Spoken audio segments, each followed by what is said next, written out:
옆에 있는 성도님들께 다시 한번 인사하도록 하겠습니다. 잘 오셨습니다. 환영합니다. 축복합니다. 네, 이제 둘째 날입니다.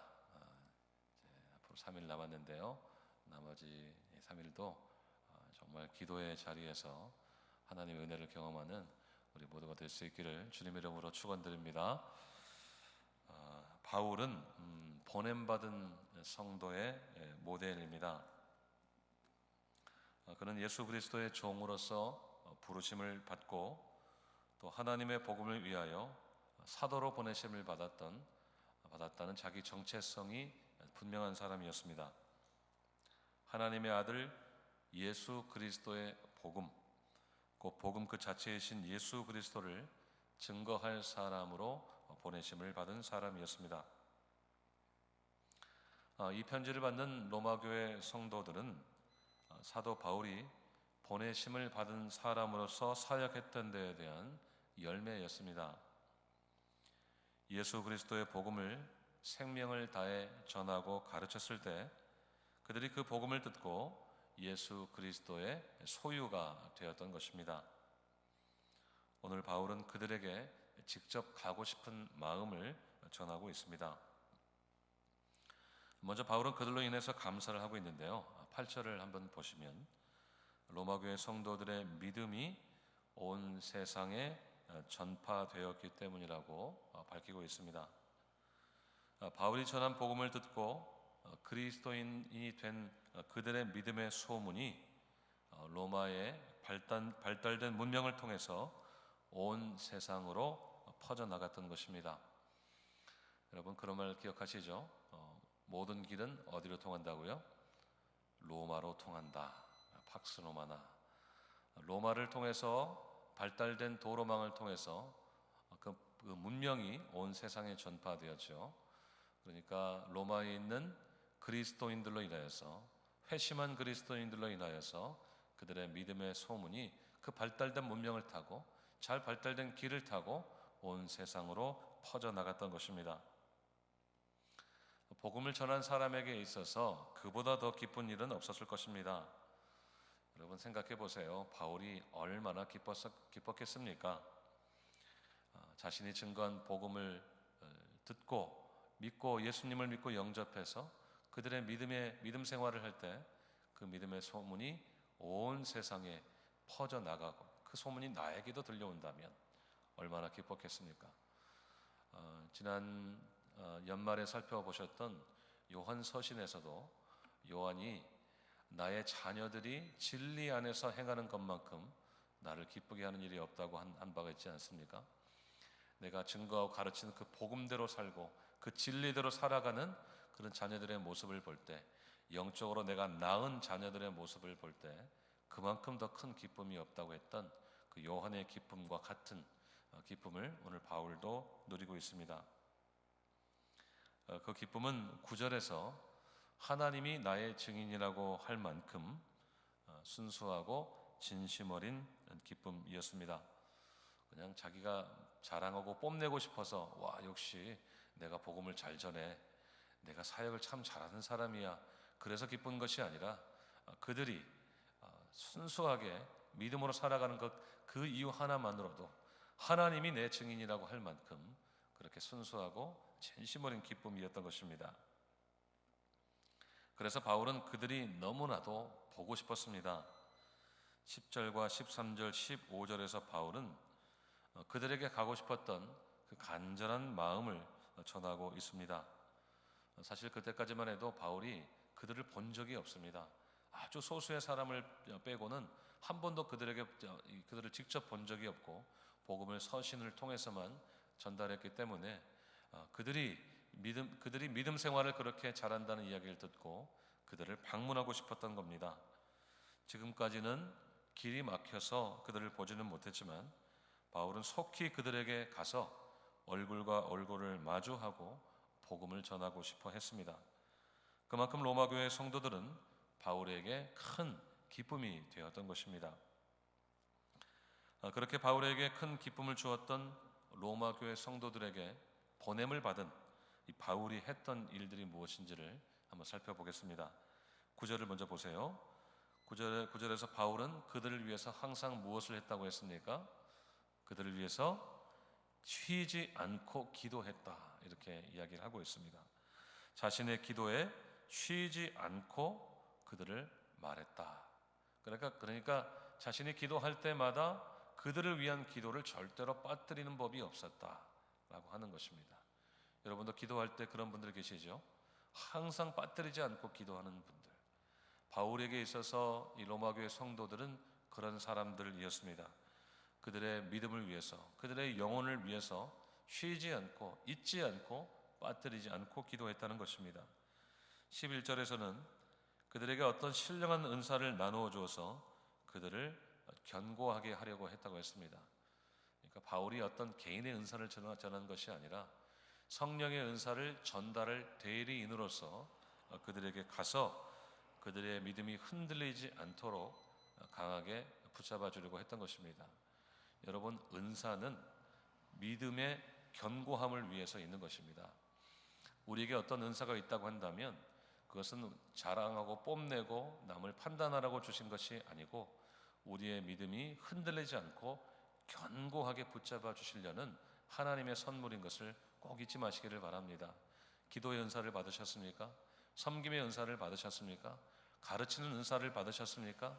아니면 성경을 해석하는 은사를 받으셨습니까? 어떤 말씀의 은사를 받으셨습니까? 이 모든 은사는 우리의 믿음을 견고하게 하시기 위해서 하나님이 주신 선물인 것을 꼭 기억하시기를 바랍니다. 12절에서는요, 바울이 자신의 믿음으로 그들을 위로하고 격려하려고 했습니다. 그리고 바울도 그들의 믿음을 통해서 격려를 받으려고 했다고 했습니다. 예수 그리스도를 믿는 믿음 안에서 서로를 격려하고 견고하게 세워주려고 했던 것입니다. 13절에서는 그들이 열매를 맺도록 하려는 바울의 마음을 전하고 있습니다. 그들의 믿음이 제자리에 머물러 있지 않고 계속 성장해서 아름다운 열매를 맺는 일로 바울이 보내심을 받았다는 것입니다. 그래서 바울은 15절에서 어떻게든지 로마에 있던 그들에게 복음을 전하라고 했던 것입니다. 그들이 모르는 복음이 아니라 이미 아는 복음이었지만 그 복음을 다시 한번 그들에게 전하고 가르치고 확인하는 과정을 통해서 그들이 아름답게 성장하고 열매를 맺기를 원했던 것입니다. 결국 로마교회 성도들을 향한 바울의 마음은 무엇입니까?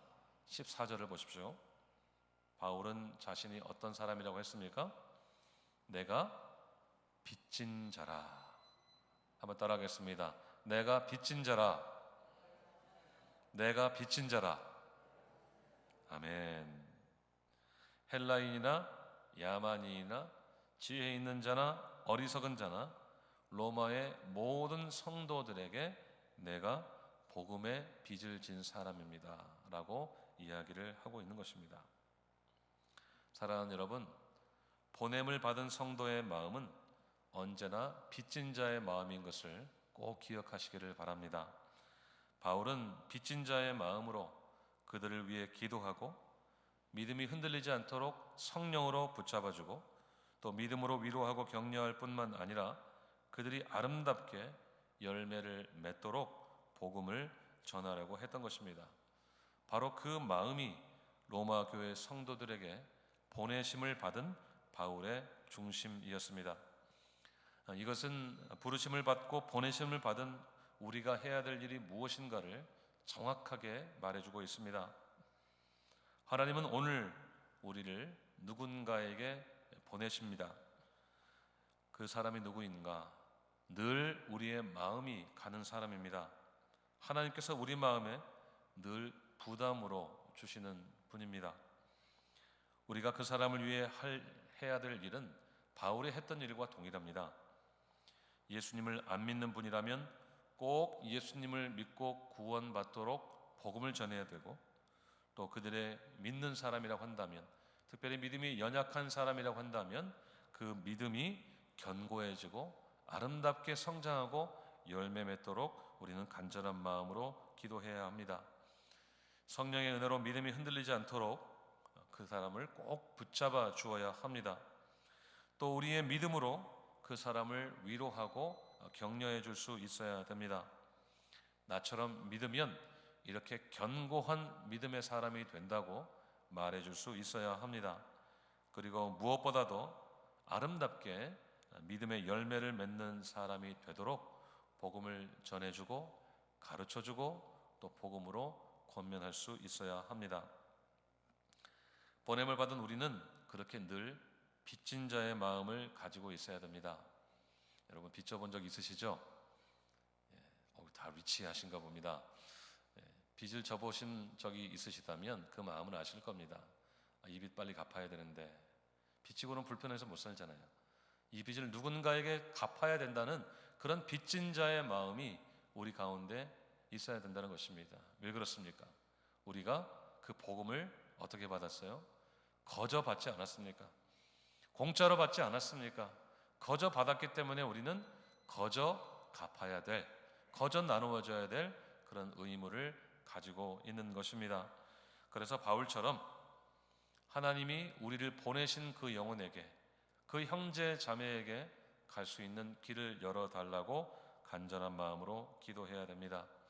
바울처럼 빚진 자의 마음으로 그 영혼에게 우리를 보내신 하나님의 뜻을 다 이루어 드려야 하는 것입니다. 오늘 하나님은 어떤 분에게 나를 보내시기를 원하십니까? 나는 누구에게 보냄을 받았습니까? 오늘 하나님께서 우리에게 그분을 위한 빚진 자의 마음을 주시기를 바랍니다.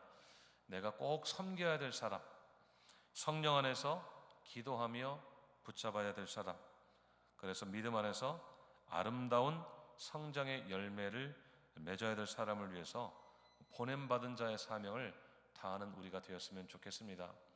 그분이 우리의 가족일 수 있어요. 우리가 오랫동안 기도하는 우리의 자녀일 수도 있습니다. 또 꼭 예수를 믿었으면 하는 우리의 자녀 손일 수도 있고요. 우리가 오랜 동안 기도해오던 우리 주변에 아는 사람, 이 사람 꼭 예수 믿어야 되는데, 꼭 구원 받아야 되는데, 믿음이 견고해져야 되는데 그렇게 마음에 늘 밟히는 사람일 수도 있습니다. 혹시 그런 분이 생각나지 않으신다면 우리가 해야 될 일은 우리의 소그룹 안에서 우리가 꼭 붙잡아 줘야 되고, 기도해 줘야 되고, 권면해 줘야 되고, 열매를 함께 맺도록 격려하고 위로해야 될 사람일 수 있습니다. 이 아침에 기도하실 때 그렇게 기도했으면 좋겠습니다. 하나님, 저를 보내신 그 사람을 저에게 이 아침에 생각나게 해 주십시오. 특별히 오랜 동안 기도해 오셨던 분이라면 하나님, 저를 다시 한번 보내주십시오. 그 영혼에게 갈 길을 열어주십시오.